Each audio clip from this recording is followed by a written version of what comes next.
গুনার কাজ হইতেছে, এলাকার মধ্যে নাটকের আয়োজন করতেছে, আপনি এলাকার মধ্যে প্রতাপশালী লোক, ইচ্ছা করলে আপনি গিয়ে বাধা দিলে এটা বন্ধ হয়ে যাবে, এটা আপনি তামসা দেখতেছেন, দেখি কি করে আচ্ছা পোলাপান করবে, এটা পোলা একসময় করতো না, করবেন এই আশা করে আপনি সবর করবেন যে আমার যে বিপদ আছে এই বিপদের দ্বারা হয়তো আল্লাহ তাআলা আমার পরীক্ষা নিতেছেন বা আল্লাহ তাআলা আমাকে পুরস্কৃত করবেন, আপনি সবর করেন, হইতে পারে আল্লাহ তাআলা আপনার তরক্কি দান করবেন। আপনি আস্তাগফিরু ওয়া নাউযু বিল্লাহি মিন শুরুরি আনফুসিনা ওয়া মিন সাইয়্যাতি আমালিনা من يهده الله فلا مضل له ومن يضلل فلا هادي له ونشهد أن لا إله إلا الله وحده لا شريك له ونشهد أن سيدنا ونبينا وشفيعنا ومولانا محمدا عبده ورسوله صلى الله عليه وعلى آله وأصحابه أجمعين أما بعد فأعوذ بالله من الشيطان الرجيم بسم الله الرحمن الرحيم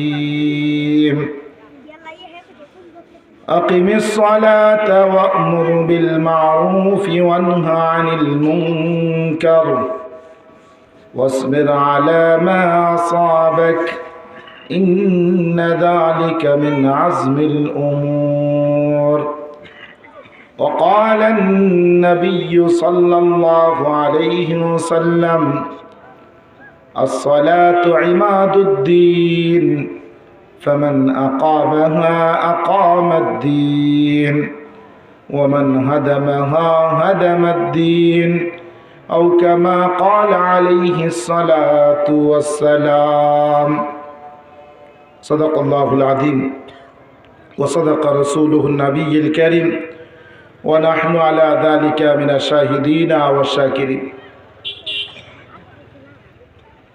খাদিজাতুল কুবরা রাদিয়াল্লাহু তাআলা আনহা মহিলা মাদ্রাসা কর্তৃক আয়োজিত আজকের এই বার্ষিক সম্মেলনে উপস্থিত ওলামায়ে কেরাম, মুরব্বিয়ানে ইজাম, বেরাদরানে ইসলাম, আল্লাহ রাব্বুল আলামিনের দরবারে অসংখ্য শুকরিয়া যে আল্লাহ তাআলা আপনাকে আমাকে কিছু সময়ের জন্য ওলামায়ে কেরামের মজলিসে, ওলামায়ে কেরামের সোহবতে, ওলামায়ে কেরামের কথা শোনার জন্য আসার বসার তৌফিক দান করেছেন। এই জন্য দিল থেকে শুকরিয়া আদায় করে সকলেই বলে আলহামদুলিল্লাহ। নিঃসন্দেহে আমাদের এই বসাটা এটা আমাদের কামিয়াবির একটা আলামত। কিয়ামতের দিন এটা আমার আপনার নাজাতের উসিলা হয়ে যেতে পারে। আল্লাহ তাআলা কিয়ামতের দিন বান্দাকে যে মাফ করবেন, এটা যে কোনো উসিলা দিয়ে যদি আল্লাহ মাফ করে তাহলে আমি আপনি মাফ পাবো। কিন্তু আপনি নামাজ পড়ে রোজা রাইখা আমল করে আল্লাহর কাছ থেকে মাপ নেবেন, এটা অনেক মুশকিল। কারণ যেই পরিমাণ নিয়ামত আমি আপনি ভোগ করতেছি, আল্লাহ যদি বলে বান্দা হিসাব দাও এই সমস্ত নিয়ামতের বদলায় কি করছে, তাহলে আপনি নামাজ রোজা এইগুলির হিসাব দিবেন। আপনার নামাজ তো এমন নামাজ, আমার নামাজ তো এমন নামাজ। আল্লাহ যদি মেহরবানি করে বলে যে হ্যাঁ বান্দা নামাজ পড়ছো, নামাজ না পড়লে যে গুনাহ হইতো এই গুনাহটা তোমার দেই নাই, কিন্তু এই নামাজের কোনো সওয়াব তুমি পাইতা না, তাহলে এইটাও আমাদের প্রতি আহসান। আর আপনি চিন্তা করে দেখেন, আমরা যে নামাজ পড়ি, নামাজের মধ্যে দুনিয়াবি যাবতীয় চিন্তা আমি নামাজের মধ্যে করি। নামাজ তো নামাজের মতো নাই। নামাজ যদি নামাজের মতো হইতো, আল্লাহ বলতেছেন ইন্নাস সালাতা তানহা আনিল ফাহশাই ওয়াল মুনকার, নামাজ মানুষকে অন্যায় গর্হিত কাজ থেকে বিরত রাখে। আর আমরা নামাজের মধ্যে দাঁড়ায় দাঁড়ায় নামাজ পড়তে থাকি আর চিন্তা করতে থাকি কি করা যায়, কেমনে গুনার কাজটা করবো, কেমনে আরেকজনের জুলুমটা করব, কেমনে অন্যায় কাজটা করব, এটা নামাজের মধ্যে প্রিপারেশন নেওয়া থাকে, হয় না এরকম? নামাজের মধ্যে দাঁড়ায় দাঁড়ায় প্রিপারেশন নিতেছে যে কিভাবে অন্যায় কাজটা করবে, জুলুমটা কিভাবে করবে, গুনাহটা কিভাবে করবে, নামাজের মধ্যে পরিকল্পনা করতেছে। তো এই নামাজের বদলা যদি আল্লাহ বলে যে এতটুকু বলে যে ঠিক আছে যাও, নামাজ না পড়লে যে গুনাহটা হইতো এই গুনাহ তোমার আমলনামায় লিখি নাই, এটা আমাদের জন্য বিরাট একটা ইহসান। এই নামাজ দিয়ে আপনি জান্নাতে যাবেন। আল্লাহ যদি বলে বান্দা কি পরিমাণ নিয়ামত তোমারে দিয়েছি খবর আছে? কি পরিমাণ নিয়ামত আমি তোমাকে দিয়েছিলাম। আমরা যে খাবার খাই, খাবার আল্লাহর নিয়ামত। পানি খাইতেছি, পানি আল্লাহ তাআলার নিয়ামত। আল্লাহ বলেন আনতুম তাজরাউন আম নাহনু যারিউন, তোমরা ক্ষেতের মধ্যে বীজ রোপণ করে আইসা মনে করতেছো তোমরা এটা ফলাই দিছো। তোমরা তো কেবল বীজটা রোপণ করেছো। এই বীজটাকে ফাটায়া কিভাবে আবার অঙ্কুর এটাকে বের করা, ওইটাকে আবার বড় করা, ওইটাকে কাণ্ড রূপান্তরিত করা, ওইটার মধ্যে শীষ স্থাপন করা, এই কাজগুলি তো আমি করছি। তুমি তো কেবল বীজ রোপণ করছো বা রোয়া লাগায় চলে আসছো। বাকি কাজটা কে করলে একবারও চিন্তা করলে না? লাউয়ের একটা বীজ আপনি মাটির নিচে পুঁতা রাখছেন, একবার আপনি চিন্তা করে দেখেছেন লাউয়ের বীচির ভিতরে যে অংশটা থাকে এটা নরম থাকে, লাউয়ের বীচির উপরের অংশটা কত শক্ত থাকে। এই শক্ত জিনিসটাকে ভিতরের নরম জিনিসটা কিভাবে ফাটায় একবার যদি চিন্তা করে দেখতে। ভিতরে এই নরম জিনিসটা এত শক্ত জিনিসটা কিভাবে ফাটায়? মানুষ পারে না। অনেক সময় লাউয়ের বীজ এরকম শক্ত থাকে। লাউয়ের বীজ বাদ দেন, জলপাইয়ের বীজ পারবেন নাকি? জলপাইয়ের বীজ আপনি ফাটাইতে পারবেন? এর ভিতরে যে এই জলপাইয়ের বীজের ভিতর থেকে যে অঙ্কুরটা বের হয় এটা শক্তিশালী লোহার মতো, এটা তো একেবারে নরম জিনিস। তো এই শক্তিশালী জিনিসটাকে ফাটায়া এত ক্ষুদ্র নরম একটা জিনিস কিভাবে বের হইতেছে একবার আমি আপনি চিন্তা করে দিচ্ছি। আপনি তো মনে করতেছেন আপনি বীজ রোপণ করে আপনি চাষাবাদ করতেছেন। আল্লাহ বলেন বান্দা তোমরা কি মনে করতেছো তোমরাই এই সমস্ত ফসল উৎপন্ন করো? এগুলি তো আমি উৎপন্ন করতেছি। আমি তোমাদের খাবারের ব্যবস্থা করছি, আমি তোমাদেরকে পানির ব্যবস্থা করে দিচ্ছি। পানি না হইলে মানুষ বাঁচতে পারত না। আল্লাহ তাআলা অগণিত অসংখ্য নিয়ামত দিয়ে রাখছে। আল্লাহ বলেন বান্দা আমি তোমাকে চোখ দিয়েছি, যেই সমস্ত নিয়ামতগুলি গুরুত্বপূর্ণ এগুলি আল্লাহ তাআলা কোরআনের মধ্যে বলে দিয়েছে। আলাম নাজআল লাহু আইনাইন ওয়া লিসানান ওয়া শাফাতাইন, হে বান্দা আমি কি তোমাদেরকে চোখ দেই নাই? আমি কি তোমাদেরকে জবান দেই নাই, কথা বলার শক্তি দেই নাই? আমি কি তোমাদেরকে ঠোঁট দেই নাই? চোখ কি পরিমাণ কত বড় নিয়ামত, যার চোখ নাই তারে গিয়ে জিজ্ঞাসা করে। এই চোখটা আল্লাহ তাআলা এত বড় ক্ষমতা রাখছেন, এটার রেঞ্জ এত শক্তিশালী, বিজ্ঞানীরা এখনো পর্যন্ত কোনো ক্যামেরা এই পরিমাণ রেঞ্জ দিয়ে আবিষ্কার করতে পারে না। আপনি খালি চোখে হাজার হাজার মাইল ওই যে আকাশের তারকা আপনি স্পষ্ট দেখতে পাইতেছেন। আর বিজ্ঞানীরা যে আবিষ্কার করতেছে ক্যামেরাগুলি এখনো পর্যন্ত এই ক্ষমতা নিয়ে আবিষ্কার করতে পারে না। আল্লাহ তাআলা আপনার চোখের মধ্যে দিয়ে দিয়েছে। এই যে চোখটা আপনি এদিক সেদিক ঘোরাইতেছেন, কোনো সময় গিরিজ দেওয়া লাগে, কোনো সময় আপনি পানি দেন, তাহলে এটা এদিক সেদিক ঘুরে কেমনে? অথচ একটা ব্যারিং এর ভিতরে যে বলটা এদিক সেদিক ঘোরানোর জন্য গিরিজ দেওয়া লাগে, নাহলে এটা এদিক সেদিক ঘুরে না, কাজ করে না। তা আপনার চোখটা যে এদিক সেদিক ঘুরতেছে, আল্লাহ তাআলা কুদরতি ভাবে এই যে আমাদের পাপড়ির ভিতরে লাল যে অংশটা আছে এর মধ্যে এমন একটা কুদরতি মেশিন ফিট করে দিয়েছেন যে এইখান থেকে পানির সৃষ্টি হইতেছে আর পুরা চোখের মধ্যে পানিটা আপনি নড়াইতেছেন, চোখটা নড়তেছে। এক একটা অঙ্গ নিয়ে যদি আপনি চিন্তা করেন আল্লাহ তাআলা কেমন ভাবে সৃষ্টি করছে। আল্লাহ যদি বলে বান্দা এইটার বদলা দাও, খালি শুধু চোখটা যে এত সুন্দর একটা চোখ দিস, এই চোখের হিসাবটা দেওয়া যায়, ওইটা নিয়ে কি করছে? এই জন্য আল্লাহ তাআলা কিয়ামতের দিন কোনো উসিলায় মাফ করে দেয়। আল্লাহ কিছু আমল নামাই নাই। ওলামাই কেরামকে মহাব্বত করতাম, ওলামাই কেরাম আমাদের এলাকায় আসলে জমে গিয়া বসে যাইতাম, তাদের কথা মনোযোগ দিয়া শুনতাম, তারা যেটা বলতো এটা মানার চেষ্টা করতাম। এতটুকু যদি পুঁজি থাকে হইতে পারে আল্লাহ এটাও নাজাতের জরিয়া বানাই দিত। জান না আমার আমল নামে তেমন কিছু নাই। যেভাবে নামাজ পড়ার কথা সেভাবে নামাজ পড়ি নাই, যেইভাবে রোজা রাখার কথা সেইভাবে রোজা রাখি নাই, যেইভাবে হজ করার কথা সেইভাবে হজ করি নাই, যেইভাবে যাকাত দেওয়ার কথা সেভাবে যাকাত দেই নাই। তাহলে কি পুঁজি নিয়ে আইসস? তাহলে একটা পুঁজি নিয়ে আইস। ওলামাই কেরামকে মহাব্বত করতাম, কারণ আমরা এমন জামানায় আসছি যে জামানায় নবী ছিল না। আমরা এমন এক জামানায় গিয়েছিলাম যে জামানায় সাহাবী ছিল না, তাবী ছিল না, তাবিঈন ছিল না। নবীর ওয়ারিস ওলামাই কেরাম ছিল, তাদেরকে মহাব্বত করতাম। তারা যদি আমাদের এলাকায় আসতো তাদের মাহফিলে গিয়ে জয়না বসতাম, নিয়ামতের কদর করতাম, ওলামাই কেরামকে সম্মান করতাম। আজকে ওলামাই কেরাম আপনাদের এলাকায় আসতেছে, এখানে বসছেন ওলামাই কেরামের মহাব্বত। যারা বসে নাই তারা ওলামাই কেরামকে মহাব্বত করে না। তারা আবার যদি এইখানে নায়ক আসতো, গায়ক আসতো, আবার কিছু মানুষ আসতো, ওইটা এক শ্রেণীর লোক। তারা নায়ককে মহাব্বত করে, গায়ককে মহাব্বত করে, আর মুষ্টিময় কিছু লোক আপনারা ওলামাই কেরামকে মহাব্বত করে। এই কারণে আপনারা এখানে বসে আছেন। আর আল্লাহ রাসূল হাদিসের মধ্যে বলেন, আল মারউ মা মান আহাব্বা, প্রত্যেক ব্যক্তির হাসর কিয়ামতের দিন হবে ওই ব্যক্তির সাথে যে যাকে মহাব্বত করতে। বলেন সুবহানাল্লাহ। আপনার মহাব্বত যদি ওলামায়ে কেরামের সাথে থাকে, আপনার মহাব্বত যদি একজন নামাজির সাথে থাকে, আপনার মহাব্বত যদি একজন আমলওয়ালা ব্যক্তির সাথে থাকে, কিয়ামতের দিন ওই ব্যক্তির সাথে আপনার হাসর হবে। আর আপনার মহাব্বত যদি হয় কোনো নায়ক, গায়ক, খেলোয়াড়ের সাথে, তাহলে মনে রাখেন আপনার হাসরটাও কিন্তু তার সাথেই হবে। আপনি যদি কোনো নায়ককে ভালোবাসেন, শুধু বাংলাদেশের নায়ক না, ইন্ডিয়ার কোনো নায়ককে আপনি ভালোবাসেন, তাকে মহাব্বত করেন, সে যে গেঞ্জি পরে ওইটা আপনার পড়তে ভালো লাগে, সে যে শার্টটা পরে ওইটা আপনার পড়তে ভালো লাগে, সে চুলটা যেইভাবে কাটিং দেয় ওইভাবে চুল কাটতে আপনার কাছে ভালো লাগে। আপনি একজন খেলোয়াড়কে ভালোবাসেন, খেলোয়াড় যেইভাবে চুল কাটে আপনার সেইভাবে চুল কাটতে ভালো লাগে। ওই খেলোয়াড়ের যে গেঞ্জিটা আছে ওইটা আপনার পড়তে ভালো লাগে। দেখবেন আমাদের এলাকার যুবকরা বিভিন্ন রঙের গেঞ্জি পরে, এটার পিছনে কিন্তু কারণ আছে, এমনিতেই না। সে যেই দলকে ভালোবাসে ওই দলের গেঞ্জিটাই সে পরে। শুধু ওইটাই না, সে যে গেঞ্জি পরে ওই গেঞ্জির মধ্যে দেখবেন একটা নাম্বার দেওয়া আছে, 8 নাম্বার, নাহলে 10 নাম্বার।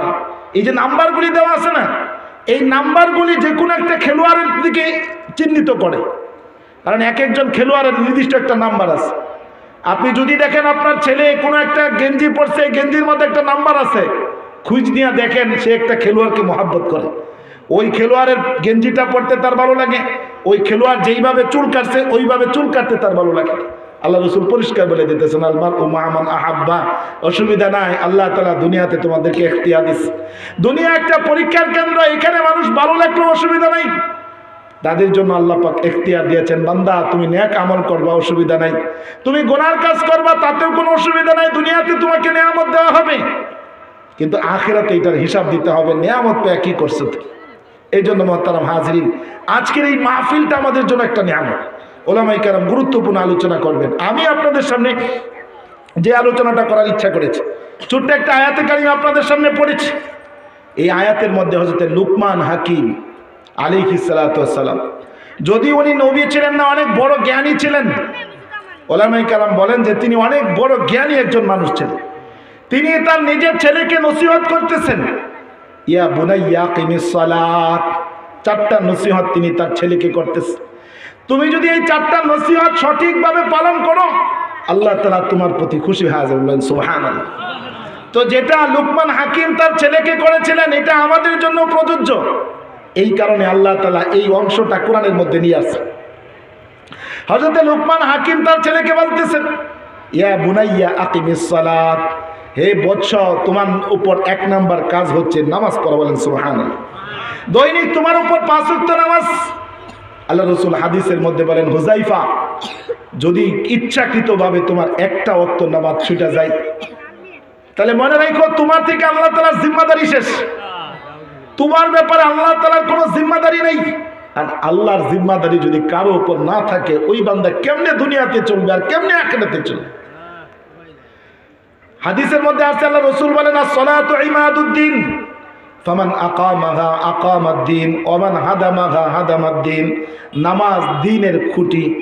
নামাজকে যে ঠিক রাখলো সে দ্বীনের খুঁটিকে ঠিক রাখলো, আর নামাজকে যে ধ্বংস করে দিল, নষ্ট করে দিল, সে দ্বীনকে নষ্ট করে দিল। নামাজের মাধ্যমে একজন মুসলমানের পরিচয়। আল্লাহ রাসূল হাদিসের মধ্যে বলেন, মুসলমান গায়রে মুসলমান পরিচয় হচ্ছে নামাজ।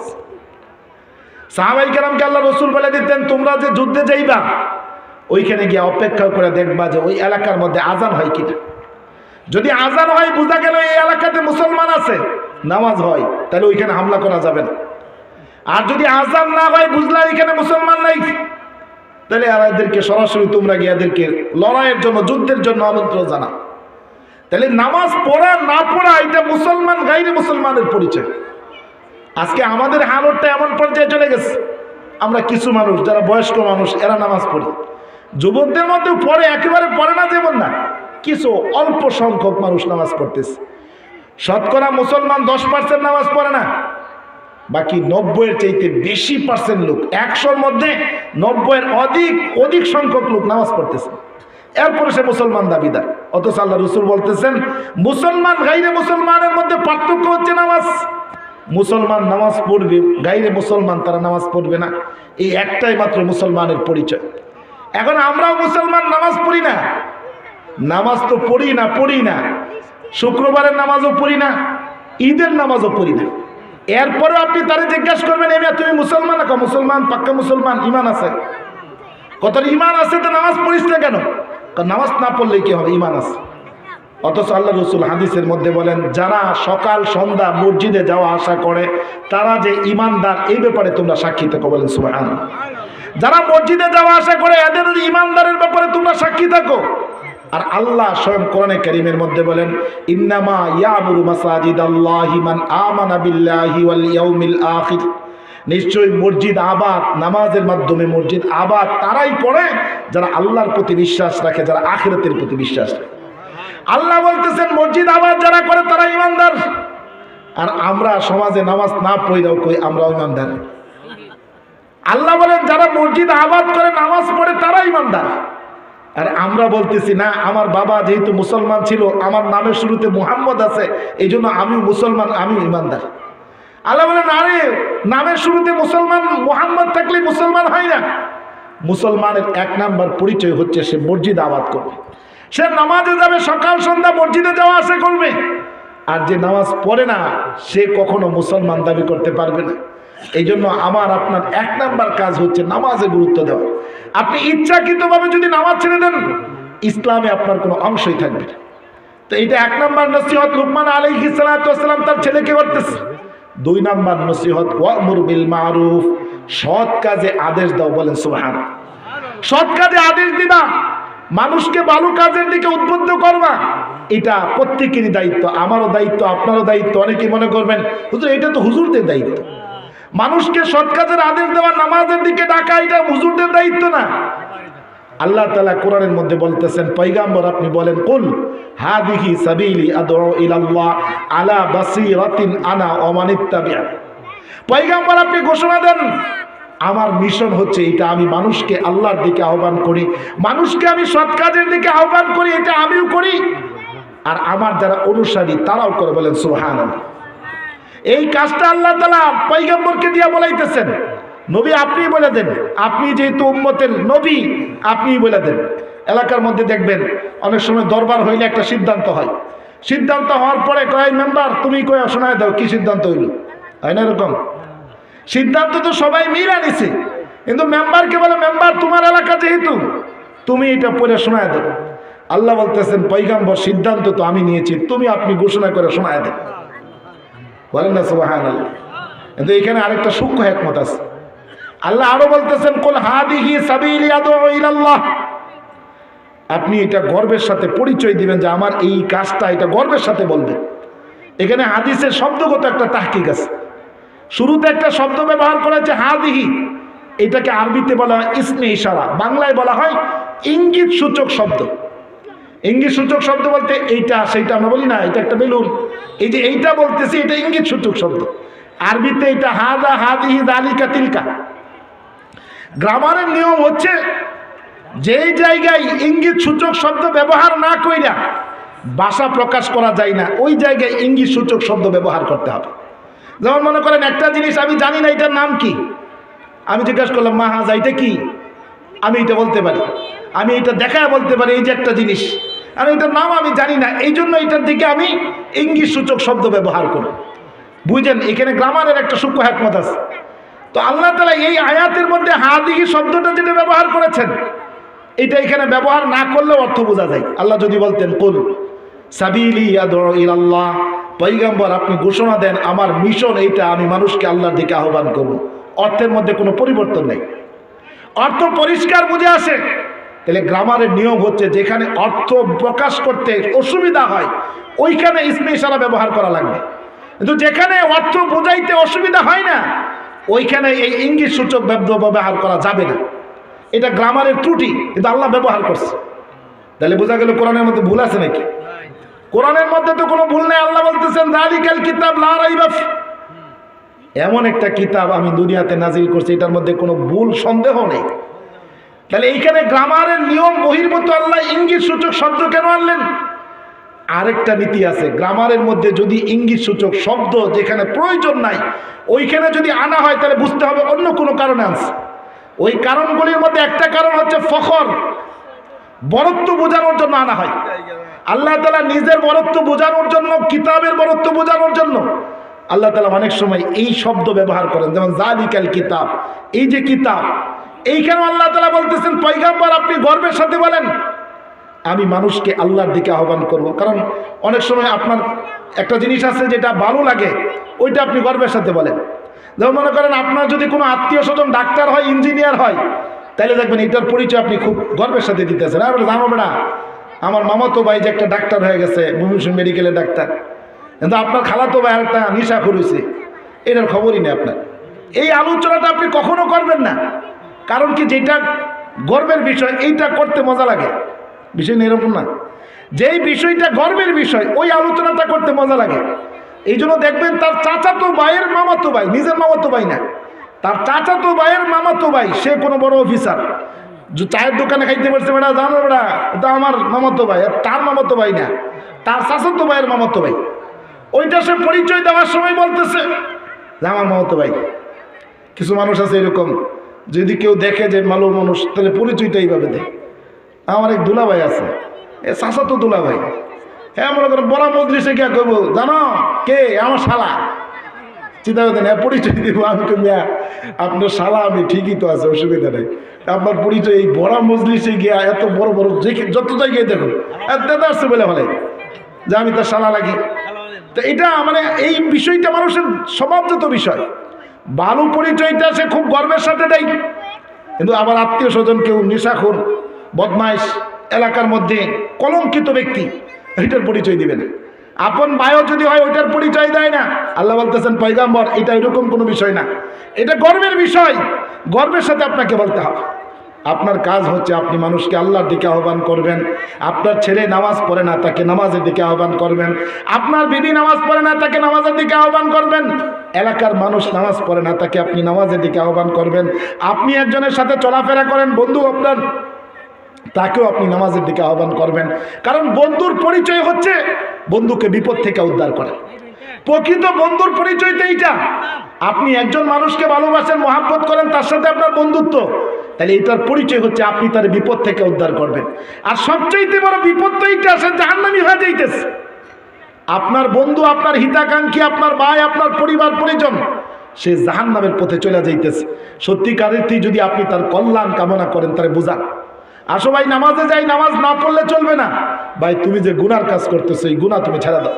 ভাই তুমি সুদের ব্যবসা করতেছো, তোমার পায়ে ধরি হাতে ধরি, তুমি সুদের ব্যবসা ছেড়ে দাও।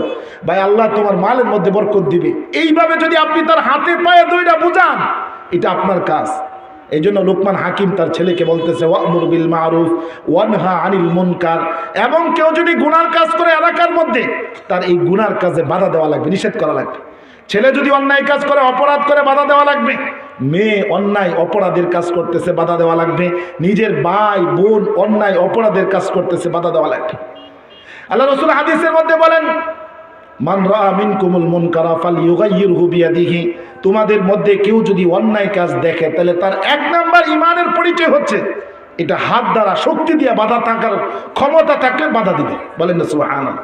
এটা ঈমানের সর্বোচ্চ স্তর। আপনার ভিতর ঈমান আছে না না, এটার আলামত বুঝবেন এইভাবে যে একটা অন্যায় কাজ হইতেছে, গুনার কাজ হইতেছে, এলাকার মধ্যে নাটকের আয়োজন করতেছে, আপনি এলাকার মধ্যে প্রতাপশালী লোক, ইচ্ছা করলে আপনি গিয়া বাধা দিলে এটা বন্ধ হয়ে যাবে। এটা আপনি তামসা দেখতেছেন, দেখি কি করে, আচ্ছা পোলাপান করবে, এটা পোলা একসময় করতো না। কিছু মুরব্বী আছে এই ভাব ধরে, আর এখন এরা যে বয়সের এখনই তো করবে, এই বয়স ঠিক মতন হইলে আর করবে না। মনে রাখবেন আপনার ঈমান বলতেই নেই।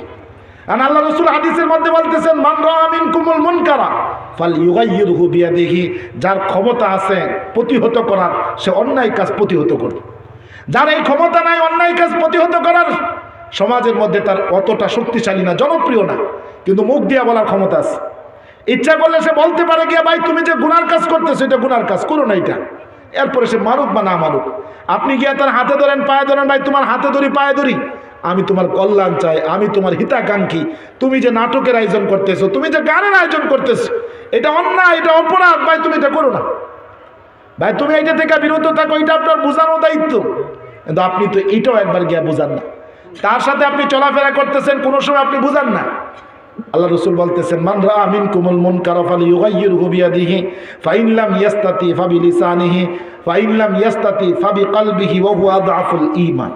যদি মুখ দ্বারা বলার ক্ষমতা আপনার না থাকে, তাহলে অন্তর দিয়ে আপনি ঘৃণা করবেন এবং এটা কিভাবে প্রতিহত করা যায় তার পরিকল্পনা আপনি অন্তর দ্বারা করবেন।